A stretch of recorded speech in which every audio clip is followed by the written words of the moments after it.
এটা আলোচনা আমি নতুন করে করতে যাচ্ছি না, অনেক আলোচনা এগুলো হয়েছে। আলোচনা শুরু হচ্ছে কোথা থেকে? এখন আমাদের কাজ আছে একটা। আমাদের কাজ, এক নাম্বার কাজ হচ্ছে এখন পরিবর্তিত বাংলাদেশে কোনো ভারতীয় দালালকে আর জায়গা না দেওয়া। একদম সাফ কথা। বরং প্রত্যেকটা ডিপার্টমেন্টে যেখানেই তারা লুকিয়ে আছে ঘাপটি মেরে, এই প্রত্যেকটা ভারতীয় দালালকে এখান থেকে বের করতে হবে। আমি একা বললে আমি পারবো না, আপনি একা বললে আপনি পারবেন না। প্রত্যেকটা এই বয়ানের জায়গা, মিম্বর, খুতবা, ওয়াজ মাহফিলের প্যান্ডেল, আমাদের রাজনৈতিক দলগুলো, আমাদের ইসলামপন্থী দলগুলো যেগুলো আছে, সবার ইমারত থেকে আওয়াজটা আসতে হবে। কারণ এরা যদি আর একটা বার সুযোগ করতে পারে, না থাকবে আপনার দেহ, আর না থাকবে আপনার মাথা। মানে এখনই তো আপনাকে হুমকি দিচ্ছে,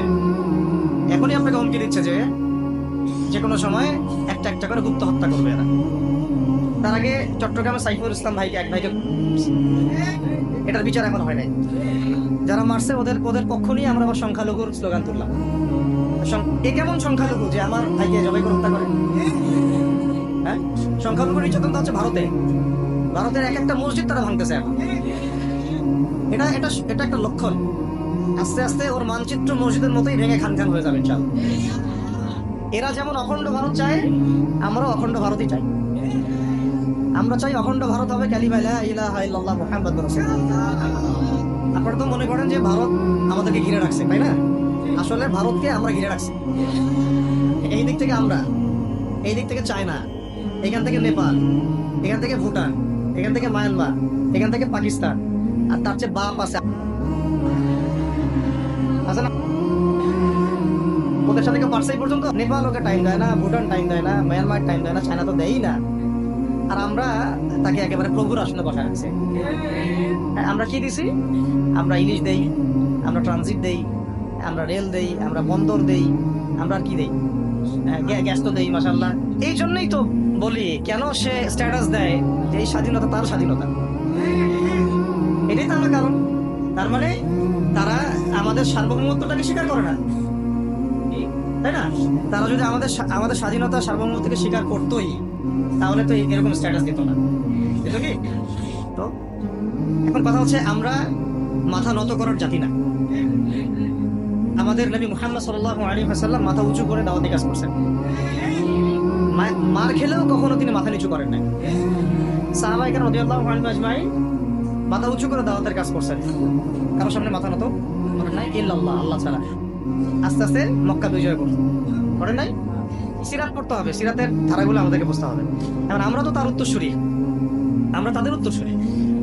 প্রথম কথা হচ্ছে, আমরা আমাদের নত জানু মনোভাবটাকে ত্যাগ করতে হবে একটা। আর অতীতের জীবনের যে ভুল ত্রুটিগুলো দ্রুত সংশোধন করতে হবে। এখন আর আমাদের হাতে অনেক লম্বা সময় আছে এমন না বিষয়। তখন আমার প্রিপারেশনটা কি হবে সেটা আমাকে এখন জানতে হবে। আমার প্রিপারেশনটা কি হওয়া উচিত? প্রথম প্রিপারেশন হওয়া উচিত, আগের সমস্ত জিন্দগিতে যা করছি নিজেকে আল্লাহর দিকে ফিরে নিয়ে আসে। এটা প্রথম কাজ। যে আল্লাহর দিকে ফিরে আসে নাই, তার সাথে না জিহাদের সম্পর্ক আছে, না কিতালের কোনো সম্পর্ক আছে, সে তো আল্লাহর পথেই নাই। তো প্রিয় যুবক ভাইরা, প্রথম কথা হচ্ছে, আগে আপনি আল্লাহর দিকে ফিরে আসেন। দ্বিতীয় কথা হচ্ছে, এরপরে আমাদের প্রয়োজন শারীরিক প্রস্তুতি।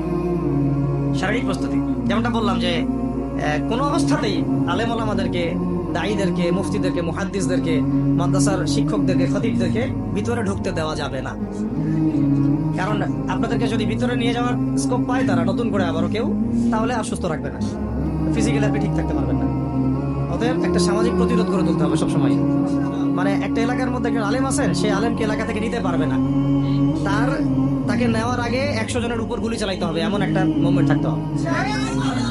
প্রতিবাদ না করলে আপনি বান্দরবনে যান, বান্দরবনের পাহাড়ি এলাকায় গিয়ে কোন একটা পাহাড়ি লোককে উঠাই নিয়ে আসেন, দেখি কত বড় সাহস আছে। আর্মি পর্যন্ত পারে না, পারে না, সেনাবাহিনী পারে না, পারে? পাহাড়িরা ওখানে ঐক্যবদ্ধ হয়ে যায়, ওদের মহিলারা ঝাড়ু নিয়ে সামনে চলে আসে। এই আমাদের বান্দরবনের কথা বলতেছে। ওখানে যে কুকিচিং একটা ফ্রন্ট গঠন করছে সশস্ত্র বিদ্রোহীরা, ওই অংশটুকুকে নিয়ে একটা মাস্টার প্ল্যান আছে ওদের। ওই অংশটুকুতে তারা একটা খ্রিস্টান রাজ্য বা আলাদা একটা পাহাড়িদেরকে নিয়ে একটা রাষ্ট্র প্রতিষ্ঠা করতে চায়। এটা ওদের স্বপ্ন। এই উদ্দেশ্যে তারা হাঁটতেছে এবং তারা অস্ট্রেল ভাষায় কথা বলে।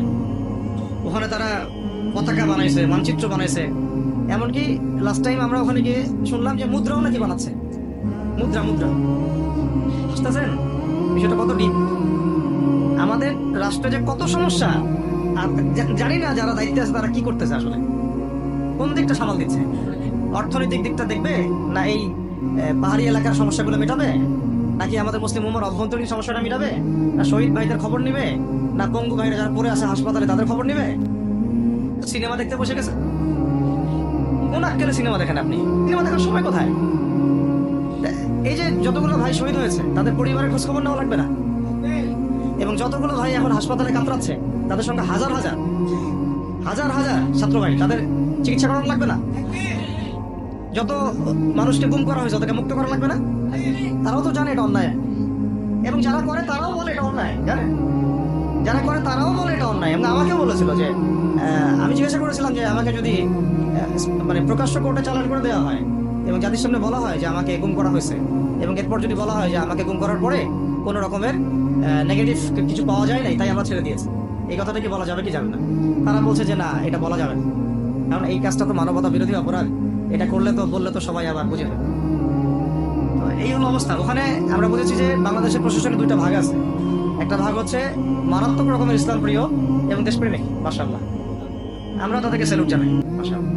কিন্তু আপনারা ভুল জায়গায় শ্রম দিচ্ছেন, আপনারা ভুল জায়গায় মেধা শ্রম এবং আপনাদের জীবন নষ্ট করতেছেন। আপনাদের থাকা দরকার ছিল ওলামায়ে কেরামদের সাথে, তাহলে আপনাদেরকে টক্কর দিয়ে কেউ সামনে যেতে পারতো না। আপনারা খালিদ বিন ওয়ালিদ হতে পারতেন আমাদের, আপনারা কিন্তু ওমর ইবনে খাত্তাব হতে পারতেন। ওইখানে ঢুকে আপনারা শুধুমাত্র দুনিয়ার স্বার্থে সব নষ্ট করতেছেন। এক ভাই আমাকে কোরআন এনে দিয়েছিল, দেখেছে আমি একটু নির্জন মন খারাপ বসে আছি, একটা কোরআন নিয়ে এসে দিয়েছে, হুজুর কোরআন পড়েন আপনি, মন ভালো হবে। আরেকজন এসে কোরআন নিয়ে চলে গেছে। কোরআন পড়ে ওখানে যদি আপনি আবার উল্টা পাল্টা কিছু করেন, ওদের নিয়ম নাই কোরআন দেওয়ার। তো এই হলো অবস্থা। কথা হচ্ছে যে এই ভাইদেরকে মুক্ত করাও তো তাদের কাজ ছিল। যে ওলামায়ে কেরামদের একজনের একজনের উপরে 3টা 4টা 5টা 10টা করে মামলা এখনো চলতেছে, তাদেরকে মুক্ত করা উচিত ছিল না? আর এই পুরো জুলুমের পিছনে যত জালেম ইনভলভ ছিল তাদেরকে আইডেন্টিফাই করে ভিতরে ঢোকানো উচিত ছিল না? হয়েছে সবকিছু? এই জিনিসগুলোর মধ্যে অনেক গ্যাপস আছে। এগুলো যদি এভাবে চলতে থাকে তাহলে আগামীতে আমরা যারা ইসলামিক রাজনীতি করবো বলে চিন্তা করতেছি বা ইসলামকে রাষ্ট্র ক্ষমতা নিতে চাই, আমরাও কিন্তু বেগ পাবো, ভালো রকমের বেগ পাইতে হবে। আর বিগত সময় আমরা অনেক ভুল করছি, যেমন মন খারাপ করেন না, এগুলো আমরা ভুল করছি। এই যে আমরা সেকুলারদেরকে অনেক বিশ্বাস করে ফেলছি, ওদের সাথে জোট করতে গেছি, ঠিক আছে, ওদেরকে আমরা ভাই মনে করার চেষ্টা করছি। আসলে এদের সাথে কাফেরদের সাথে কোনো পার্থক্য নেই। সেকুলারিজমে যারা আছে আর কুফার যারা, এদের মধ্যে কোনো পার্থক্য নেই। ওই কালিমা পড়া না পড়ার পার্থক্য তো, বাকি আপনার পিঠে ছুরি এরাও মানবে ওরাও মানবে। আর আমি ছোট মানুষ, ছোট জায়গা থেকে বলতে চাই যে আমাদের যে ওলামায়ে কেরামগণ মাঠে আছেন, যে রাজনৈতিক দলগুলো আপনারা মাঠে আছেন, এবার আপনারা কোনো রুটির টুকরার জন্য লড়বেন না, এবার পুরো রুটে নিয়ে লড়বেন। প্রত্যেকে আসনের প্রার্থী দিবেন আপনার, যেহেতু এর বাইরে সিস্টেম এখন অন্য সিস্টেমে যাওয়ার সুযোগ হচ্ছে না, তাহলে পুরো রুটিটার জন্য লড়তে হবে আপনাদের। আমাদের টার্গেট হচ্ছে এখন একটা ইসলামপন্থী সরকারকে রাষ্ট্র ক্ষমতায় নিয়ে যাওয়া, এটা আমাদের একটা প্রধান টার্গেট। এখন আমাদের এজেন্ডা স্পষ্ট, কোনো গোপন এজেন্ডা নাই আমাদের, কি নাই, কোনো গোপন এজেন্ডা নাই। আমরা চাই বাংলাদেশে এখন একটা ইসলামপন্থী রাষ্ট্র ব্যবস্থা গড়ে উঠুক, ইসলামপন্থী সরকার শাসন ক্ষমতায় আসুক।